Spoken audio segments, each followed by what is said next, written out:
Girl, I don't even know what is going on anymore, but it just seems like South Korean officials are trying really hard to ban Thai tourists from entering South Korea. Over the weekend, hashtag ban Korean tourism was #1 hot trending on X Thailand, and it's because of this one user who outlined her experience with the South Korean immigration officials. This user had like the most flawless record of entering and exiting South Korea, but what recently happened to her on her 5th trip to South Korea had her shook. Like, this user was able to answer all questions regarding her itinerary in South Korea. She passed with all flying colors. She was very fluent. It was very smooth until she felt like the Korean officials were trying really hard, or it seemed like that they were trying really hard to find like a fault in her answers.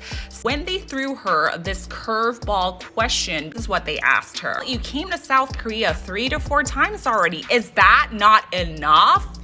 This user asked for an appeal in which they would give you a form to fill out, but what this user said was that the authorities, they just threw the appeal paper at her face and they laughed at her.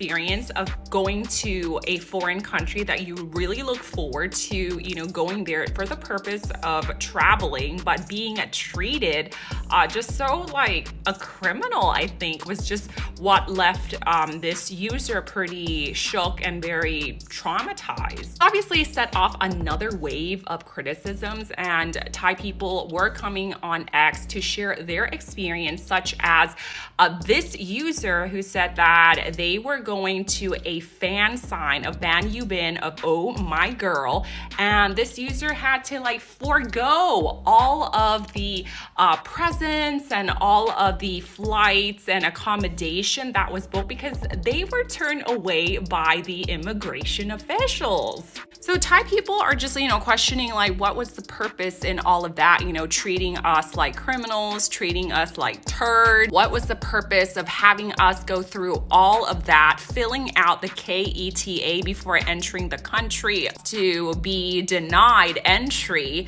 on arrival? Like, the bigger picture is that people are saying like, why Thai people? Like, why is it that that there is a risk of you being treated like turds? So why would you, risk it, #1, and 2, spend all that money to go to South Korea when there are other countries like Japan, like China? This user said like we're not even like on their top 5 main tourist groups. #1 is Japanese, 2 Chinese, 3 Taiwanese, 4 Americans, 5 Singaporeans. We're saying like have some dignity and go elsewhere, save your money and go somewhere else.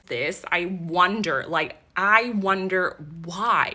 Like, why is it a thing, right? Like, why treat them like criminals off the bat from the get-go is what I am wondering.